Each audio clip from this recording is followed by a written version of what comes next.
Welcome to the Ash Cloud. I'm Ash Sweeting. Today we are joined by Tim Benton, Research Director for the Environment and Society at Chatham House, where he studies food security and food systems and how to increase their resilience to climate change, reduce their environmental footprints, and improve public health through nutrition. Recent farmer protests across Europe have highlighted the political battleground around sustainable agriculture and the need for a just transition for farmers. The economics of farming give farmers little choice. Farmers feel as though they're being squeezed from the bottom, the kind of regulatory framework, and squeezed from the top in terms of the sellers that they're selling into. And they're struggling looking ahead with thinking about where they're going to make profits in future, whether they've got a viable business, what their role is in society, what the rural economy might look like, what their communities might be in years to come. The issue is global. It's broader than Europe, of course. There are farmer protests in Delhi today as we speak. And the relationship between farming as a sector and politics is, of course, coming to the fore this year because there are so many elections going on around the world. Farmers are being used as political pawns. Farmers are vulnerable, particularly in a world of social media, to being corralled and their dissatisfaction with the way that things are going, becoming very much a organised political agenda by people outside the farming community. And you can see that quite a lot across Europe. A lot of the people who are kind of whipping up some of the agitation are not people at all associated with the farming community. We have the answers, but we are choosing to not invest. The economic costs that are required to be fed into systemic transformation of the food system, but in parallel energy systems as well, are considerable. And the opportunity for change requires effectively some form of just transition so that farmers see their livelihood, see that they have a livelihood in the future, and if they invest in the future, they will have a profitable enterprise and so on. And the challenge that we face collectively is that we don't want to invest in that sort of future. The money that would be required is simply trillions and trillions and trillions. No one is immune. Just in the US, there are something like $31 billion extreme weather events. That's just going to get worse and worse and worse. And the fiscal drag that comes from not dealing with climate change, house insurance and things like that, which is becoming an issue, will be felt by everybody. Can we afford cheap food? I saw one interview with a French farmer who was complaining simultaneously about the risks coming from climate change and also the regulations that are being forced upon him, as he saw it, to deal with climate change. And of course, that squeeze is effectively a squeeze that is created by our expectations of the markets. You can only make a profit by producing food in a way that is risky from an environmental perspective, from a climate perspective, and risky from an environmental degradation perspective. The business model of our food system is wrong. Some fundamental questions need to be asked. Particularly in rich world countries, what is farming for? Is it primarily an industrial sector to contribute to the economy?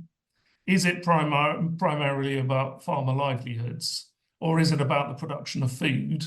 Business as usual is not a long-term option. Fires and heat waves and floods and droughts and hurricanes to dismantle our economy to the point where we don't have an economy left. Are we fighting to maintain a status quo where that status quo is not possible? That's the political battle, in a sense, is going to play out over the next decade. Can we afford both managing climate impacts and the costs of funding adaptation and mitigation? So the amount of money that we need to tackle conflicts, contestation, climate impacts is growing year by year, and therefore the amount of money we have left over to do the adaptation and the mitigation and the transformation to help us in the long run becomes more difficult. What can we learn from history? Well, I would say the principal lesson we can learn from history is that civilizations come and they go. and there are particular examples of collapse of civilizations from environmental change. What is different this time round is environmental degradation is making things worse day by day, whether it's biodiversity loss, pollution, or climate change. So that's putting more and more pressure on the empires, if you want, in terms of the historical analogy, the civilizations. The second thing is that we are globally interconnected in ways that we have never been before. There is hope. We have the wit as humans. We have the care for our families and friends and society as a whole to recognize the risks and deal with them. The challenge is how do we deal with the power and incumbency that at the moment governs the behavior of the system? Tim, thank you very much for joining me today. Hello, Ash. Lovely to be here. Recently, there's been farmer protests in Europe, across the EU. They're spreading. It's involved farmers taking tractors into Paris, which isn't that uncommon historically, but also in cities in Germany, into Brussels and elsewhere. Could you just provide a brief or a background on what's happening, what's driving these protests, and what the grievances are? Oh, gosh, we could spend a week just talking about that, Ash. It's broader than Europe, of course. I mean, there are farmer protests in Delhi today as we speak. And the relationship between farming as a sector and politics is, of course, coming to the fore this year because there are so many elections going on around the world. So to a certain extent, there's an element of timing in the sense that farmers with grievances facing elections are making a political statement. But broadly within Europe, there's a whole range of different things, mostly to do with the fact that farming is more difficult and perhaps less profitable, but we can talk about that later, for many farmers at least. Climate change is driving volatility in terms of their yields and therefore their cash flow. Big businesses, and remember, most farmers are relatively small businesses. They're selling into big businesses, which have the power to exert really strong impacts on their profitability. And at the bottom end of the spectrum, in terms of from the kind of environmental regulation perspective, farmers are often cast as the bad people of sustainability. And of course, Europe particularly prides itself on being world leading in terms of driving a sustainability transition.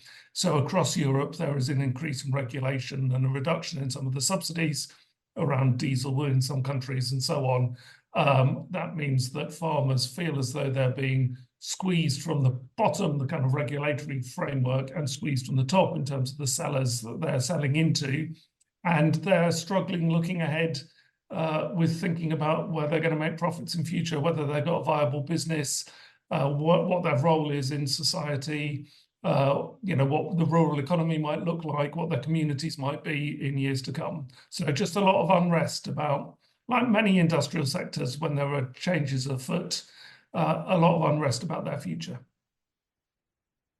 What you said about being squeezed between decreasing margins, increasing costs, increasing regulations, less market power, and as you said, the most recent protests were driven by a reduction in diesel subsidies. But I imagine that's more of the straw that broke the camel's back rather than being the huge issue that's this has been, I guess, brewing for a long time. So in terms of one of the things you also mentioned in your article you wrote on on the Chatham House website was the risk of their communities and the rural decline and the broader politics of this. How is that playing out? Yeah, good question.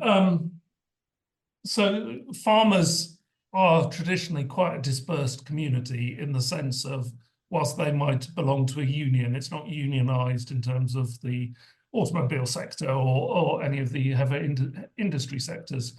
So there is an element of them being vulnerable to political influence from particularly the far right, but sometimes also the far left, although you can't always distinguish the two anymore, in terms of fomenting political disruption around maintaining the status quo in terms of not going through a sustainability transition. So whether it is Trump and MAGA, or whether it is the right wing in Europe saying sustainability is a woke issue, it's too expensive, the elite are taking control, whatever it might be, it does mean that the farmers are vulnerable, particularly in a world of social media, to being corralled, and their dissatisfaction with the way that things are going becoming very much a organized political agenda by people outside the farming community. And you can see that quite a lot across Europe. A lot of the people who are kind of whipping up some of the agitation are not people at all associated with the farming community, but they are social commentators in a way, and in a clickbait-driven social media, anybody who can develop a very large following very quickly can subvert some of these discourses where there is significant unrest. The farming community is, of course, traditionally fairly conservative with a small c and sometimes a big C, and does typically hold values that want to retain some form of status quo or historical things, and they don't like change. So in a sense, it's a relatively straightforward thing for people who want to make political capital out of it to agitate the community and to create a stronger political voice by coordinating the dispute in a way. On that note, none of these issues are going to disappear anytime soon. The pressure on absolutely not. Yeah. The pressure on the global food systems is going to increase. Climate change is going to increase. The need, and especially on the more liberal side of politics, to actually drive and across the EU and elsewhere to drive solutions to climate change. That's not going to change anytime soon. And then the people who are going to try and capitalize for their own political gain on other people's struggles, that's not exactly a new playbook either. So in terms of going forward, what options are there for policymakers, for farmers, for society to better manage this transition? Yeah, well, I'm scratching my head because that's a very good question to which there is no real answer, in the sense that if you just take the food system, the total costs from the way we produce and consume food on the environment and on people's health around the world are over 10% of global GDP. And of course, the food system is increasingly disrupted by climate change and also is a significant driver of climate change. So the economic costs that are required to be fed into systemic transformation of the food system, but in parallel energy systems as well, are considerable. And the opportunity for change requires effectively some form of just transition, so that farmers see their livelihood, see that they have a livelihood in the future, and if they invest in the future, they will have a profitable enterprise and so on. And the challenge that we face collectively is that we don't want to invest in that sort of future. The money that would be required is simply trillions and trillions and trillions. And if you think we would, pay farmers to produce different things in different ways and make it profitable for them, that of course has an impact on the prices of food for citizens. So that also then has a knock-on consequence for social support for marginalized consumers and so on, and global prices of food for food insecure countries in the global south. And to actually get it right will require a lot of investment. And nobody at the moment is willing to really take on the scale of the investment that is necessary. So were we to do so, And economically, in the long run, we're going to have to do something, because otherwise the volatility for the food system and for farmers individually will increase and increase and increase, and the system will eventually break. We need to find the money from somewhere, but no country at the moment is really willing to say, actually, it's the system that's at fault. We are producing food in ways that are harmful and externalizing costs, and therefore we ought to be farming in different ways and paying more for food and paying farmers a better living wage, et cetera, et cetera. The kind of forces for the status quo or very incremental change are very powerful. And so, you know, in the long run, we will have to change, but it might be that the system has to break quite a lot under the pressures of climate change to enable the political space to really drive the investments that we need to. That's a big challenge, and it requires policy and investment both on a national scale or a regional scale like the EU, where they have common budgets, as well as more broadly across the whole globe.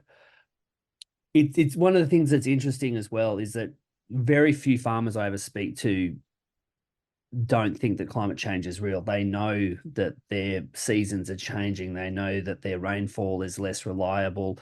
They know those things. So they're in a very difficult position because they're feeling the squeeze from one side. They know that the environment's changing. Many of, you know, even across the global north and the global south, many families have long traditions on the same land. And one of the things you mentioned is that feeling that they're being isolated, they're being stuck and being hung out to dry. How do you see that situation and the ability to create more effective dialogue with these groups? Well, I think in a sense, that's what we need to do. At the moment, politicians are effectively dodging the issue. I mean, Biden said a few years ago, we can tackle climate change, no one has to change the way that they live, which I think at one level is, you know, politically a sensible comment, but actually the reality is that we do need to change our economic systems, our energy systems, our food systems, our transport systems to tackle the challenges that are coming to us. And we need that kind of open and honest leadership. And, you know, you just look at the weather in 2023. I mean, just in the US, there are something like $31 billion extreme weather events. That's just going to get worse and worse and worse. And the fiscal drag that comes from not dealing with climate change, you know, house insurance and things like that, which is becoming an issue, will be felt by everybody, let alone the volatility on food prices and availability. And of course, yes, farmers are very much caught in that vice, the horns of the dilemma. I mean, I saw one interview with a French farmer who was complaining simultaneously about the risks coming from climate change and also the regulations that are being forced upon him, as he saw it, to deal with climate change. And of course, that squeeze is effectively a squeeze that is created by our expectations of the markets, in the sense of he has to make a profit, excuse me, and he can only make a profit by producing food in a way that is risky from an environmental perspective, from a climate perspective, and risky from an environmental degradation perspective. The business model of our food system is wrong if we are going to have enough food to feed everybody nutritiously in a world of climate change and volatility and tackling those issues simultaneously. So we need that kind of root and branch transformation of the way we do things. And the only way that we will take people along is if we involve them, if we allow them a seat at the table when decisions are being made, if we give them the incentives that they'll have a better life beyond. And you just think about the coal mining sector or any other of those sectors that are also threatened by some of these issues. The same sorts of things have to go on. People have to be retrained, reskilled. Farming is very much a vocational issue, which is often in the family, and people define themselves by their jobs. So just saying, don't be a farmer anymore doesn't work. we have to take people along, but that's going to cost money. And society has to be willing to pay that money to allow us to do it. And as I say, if we don't pay for it, if we don't find the means to do these transitions, if the politics gets in the way, then ultimately climate change runs away from us and we all suffer. And, I suspect it will be when the pain gets big enough, people will start voting for politicians who want to tackle it in ways that they're not at the moment. But that's not with us now. This is happening, as you mentioned, all across the world. There's no shortage of commentary here in the US about the rural-urban divide and the growing politicization of that divide and how people are voting, and it's becoming more and more polarized. Is there any, I guess, do you see any huge differences across the countries and the locations where you've been studying this? And is there any country or jurisdiction who you think is managing this better than the others? Well, there are obviously a range of different reasons for disputes, even across Europe. For some places, it's diesel. For others, it's pesticides. For others, it's water, and so on. You have your own within the United States. You have your own set of grievances from the farm sector, and of course, the amount of farm insurance that was paid out in 2023 in the US, some sort of record level. Everybody is kind of suffering. Everybody's facing this, but the challenge really is, particularly in rich world countries, what is farming for? Is it primarily an industrial sector to contribute to the economy? Is it primarily about farmer livelihoods? Or is it about the production of food? And different actors in different countries will see those balances in different ways, those motivations in different ways. If it's about the production of food, the majority of agriculture these days doesn't end up in food. It ends up either in feed or in biofuel or other things. So there is quite a lot of scope for thinking about a food system that delivers healthy diets by changing our diets and changing our dietary composition. But that doesn't necessarily deal with the disputes from a farmer's perspective who just wants to be paid to grow things. You could argue that the biofuel sector in the United States, such a large amount of agriculture that goes into biofuels, is misplaced from a kind of global public goods perspective, but it certainly makes money for farmers and it makes money for the sector and so on. So I think there's a fundamental question that differs from country to country in what you see the importance of the farming sector, and therefore the political might and heft that goes into preserving it as it is or developing it in new ways. But ultimately, the issue is that farmers, the agricultural system makes a profit at the moment from doing things in a way that ultimately is harmful to the planet. And that is unsustainable in the true sense of the word, that looking ahead decades to come, it cannot stay in the same form. But the power, the incumbency issues, the cultural issues of farmers all make it very politically, socially, and economically difficult to kind of drive that systemic transformation that's needed fast. So a lot of that then comes back to governments and how they incentivize or disincentivize what farmers behave, how farmers behave. And I guess the majority of the biggest lever is the financial side of things. Obviously, there's a regulatory side of things. An interesting example, I spent a number of years in the Middle East, and if you looked at the UAE farming sector, especially on the livestock side of things, they actually subsidized feed. So they had millions of small ruminants that were not particularly productive, not particularly fat, didn't grow very fast, but they used a lot of feed. Across the border in Saudi Arabia, they actually subsidized the final product. So whilst those systems weren't necessarily hugely more efficient, they did actually produce a bunch of food at the end of it. So you see that, the little tweaks of where governments put their money can have big impacts on farmer behavior. On that note, Do you see promise in the current dialogue that's going on between, obviously, Europe has many, many different countries, so there's different dialogues going on in those, and also at the EU level. Do you see promise in the dialogue that's going on at the moment, or do you think it's just backing us into another corner?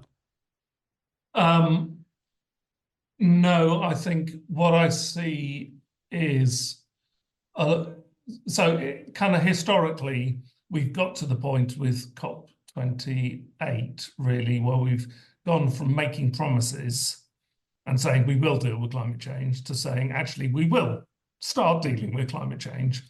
And in a sense, that's what makes these farmer disputes so potent, because this is where the rubber is hitting the road. If we are going to transform systems, we need to take people along with us. And we're getting to the point where that is becoming very, very clear, whether it's in India or whether it is in Europe or whatever. And then, of course, then that begs the question of how to do it. And that's where we haven't collectively done enough thought about how do we change the system. But what we've seen over the last decade is globally increasing inequality, increasing polarization, and from a government perspective, an increasing swing to the right. And that's empowering governments. Just think of Trump too and what they've promised in terms of their environmental agenda if he gets elected in November. Or in the UK, we're backtracking on net zero commitments. The farmer protests are creating backtracking in the European approach to sustainability. So this is, as I say, really where the rubber hits the road. And at the moment, we are failing to deliver on the promises that have been made over the last 10 years.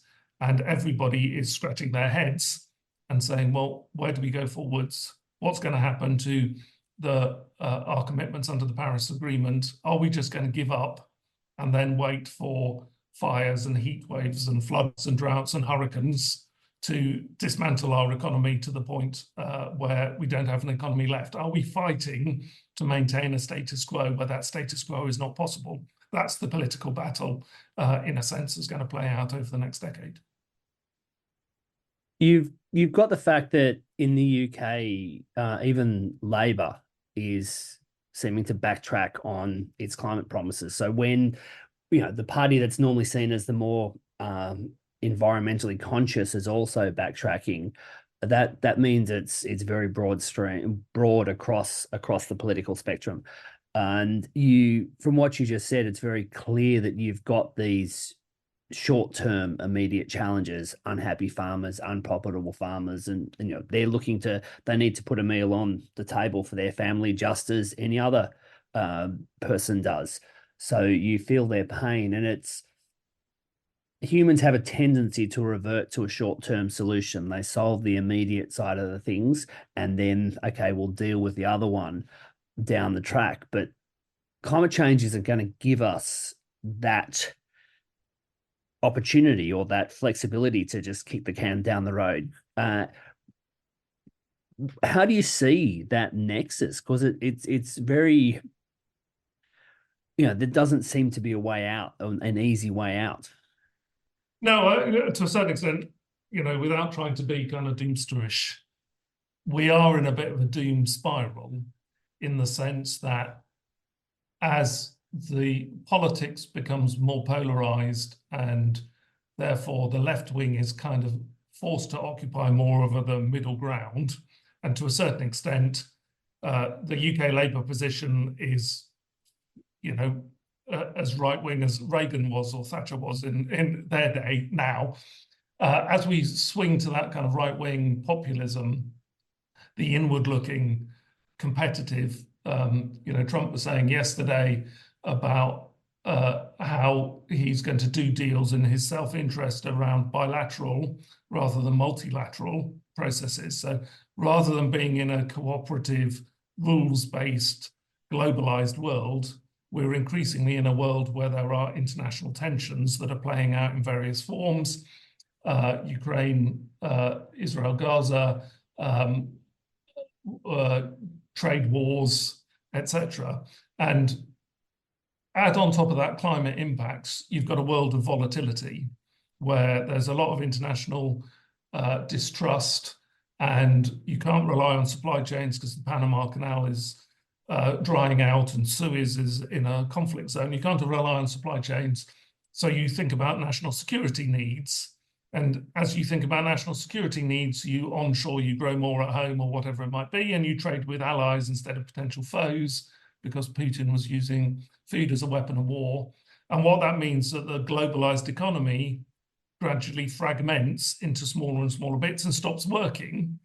So as the globalized economy becomes smaller or potentially fragments looking ahead, then what that means is that when there is the next food price spike that's caused by a war in combination with climate impacts, that price signal will get worse and the cost of living issues and food price inflation will get worse. And so that will drive more securitization and more conflict from a geopolitical perspective. And until we get out of this, we don't really have much opportunity to rebuild the system in a way that is sustainable, because we'll be spending so much money dealing with crises, we won't have the money left to be able to build the new systems and invest in the just transitions and so on. We'll be literally firefighting left, right, and centre, and our economies will just kind of run out of the ability to do other things.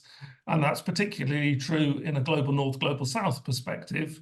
You look at one of the much touted successes, in inverted commas, from COP28 in Dubai was that we set up a loss and damage fund to help countries in the global south. Now, last year, up to the end of September, we were tallying at Chatham House extreme weather events, and we got up to 400 up to the end of September. And effectively, any one of those events would have taken up the entirety of the pledges from the rich world to the poor world in the loss and damage fund. So the amount of money that we need to tackle conflicts, contestation, climate impacts is growing year by year. And therefore, the amount of money we have left over to do the adaptation and the mitigation and the transformation to help us in the long run becomes more difficult. So the whole world is in this situation where we have less headroom, we have more distrust on a global basis, and trade is more fragile. That looking ahead, sustainability we need, but I can't see where the investment will come from. This is not the first time in history that many of what you've just explained, many of the events or the factors or political factors that you've just explained have occurred. The Roman Empire and also the Persian Empire all wanted to, and the Ottoman Empire wanted to control Egypt because Egypt was such an amazing source of grain. So some of these geopolitical tensions and conflicts have thousands of years of history. How do you see, I guess, the current situation being different to historical similar situations? And what lessons do you think we can learn from history? Well, I would say the principal lesson we can learn from history is that civilizations come and they go. And there are particular examples of collapse of civilizations from environmental change. What is different this time round is environmental degradation is making things worse day by day, whether it's biodiversity loss, pollution, or climate change. So that's putting more and more pressure on the empires, if you want, in terms of the historical analogy, the civilizations. The second thing is that we are globally interconnected in ways that we have never been before. So if you take almost any country, there is deep interconnections in the food system between what is produced, what is eaten, and other countries. So events far away, through interrupting supply chains or destabilizing societies, creating conflict, human displacement, etc., can create significant political disruption at home. And one of the things that we talk about at Chatham House with the politicians is that there isn't a real distinction anymore between domestic policy and international policy, foreign affairs, foreign policy, because we are in this interconnected world. So that's where things differ. You know, a competition between the US and China will impact everybody in the world in ways that it wouldn't have happened with the Roman Empire taking over Egypt. You know, Latin America could carry on in exactly the same way. That doesn't happen anymore. And, you know, as we have found with the war in Ukraine, it has created a global price hike and energy problems and changed jobs and livelihoods and changed people's ability to feed themselves all over the world because of the globally interconnected markets. I remember numerous times colleagues, be that in Afghanistan or Africa or elsewhere, complaining about the fact, or commenting about the fact that given the global impact of the US federal elections, and how they impact pretty much every single citizen on the planet, it's very unfair that only Americans get to vote. And as you know, I'm a green card holder, so I'm not a citizen. But I'm in that same boat. It impacts everyone, and you see that discourse, be that what Jens Stoltenberg was saying the other day about NATO, or elsewhere across, even in the rich countries, you see that. Is there anything in terms of, you know, our current systems of governance and democracy, and is that fit for purpose still for the world that we're living in? Well, arguably not. It's funny, I had this conversation earlier today. I remember going to China for the first time following the financial crisis in 2007-8. And my host in China said, I bet you're looking with envy at China, which at that time was a more open, a more open state, but still authoritarian, because I'm not arguing for authoritarianism, but they can make decisions and enact them for their long-term interest in ways that democratic or the way that we interpret democracy institutions can't, because you know we have a 5-year electoral cycle. In China, they can have a 50-year industrial strategy and plan it all the way through and enact it. So I do think there is a question about whether both democracy in the broad sense, in the way that we currently interpret it, and capitalism in the economic sense, whether in the long run they can deal with effectively existential challenges that are emerging over a long time period because of the pain of the electoral cycle. I mean, no politician at the moment will stand up and say to everybody, vote for me, I'm going to make your life worse and make you pay higher taxes to deal with environmental degradation that is going to happen in 10 years' time or 20 years' time or 30 years' time. So there is a kind of short-termism in our political system that means it is difficult to imagine doing things for the long-term benefit of humanity and therefore all of us, as opposed to the short-term benefit for our citizens and what they want. Tim, thank you so much for sharing everything you've shared so far. Before we go, is there anything you would like to add that we haven't already discussed? Well, yeah, I mean, I'm coming across, I'm very aware I'm coming across as pessimistic, old, white, stale male, and easy, therefore, to kind of dismiss. I do have hope and faith in humanity and in communities to kind of wake up and smell the coffee and decide that I'm a turkey, but actually Christmas might be a good thing, in a sense that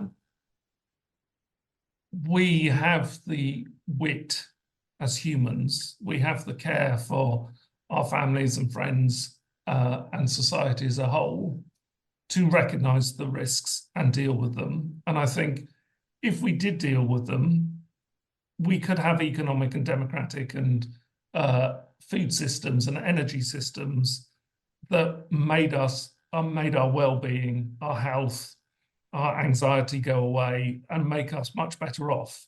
The challenge is how do we deal with the power and incumbency that at the moment governs the behavior of the system in a way that allows change to happen with the least pain and the most benefit. And I think we can do it, but particularly in the mid-years of the second decade of the 20th century, 2020s, politically, maybe this is the most difficult point, because the future, if you're a climate geek or a biodiversity geek, the future is clear.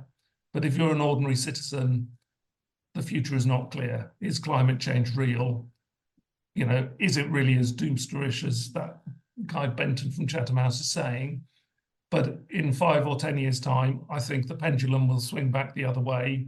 People will wake up and realize that they want a different future and therefore be willing to go through the disruption that will inevitably be caused as we change our economic systems and our food systems and energy systems into something that is kind of fit for the next few hundred years of humanity as opposed to fit for the last 100 years of humanity. Tim, thank you very, very much. Thanks, Ash. You've been listening to The Ash Cloud with me, Ash Sweeting, in conversation with Tim Benton, recorded in California in February 2024.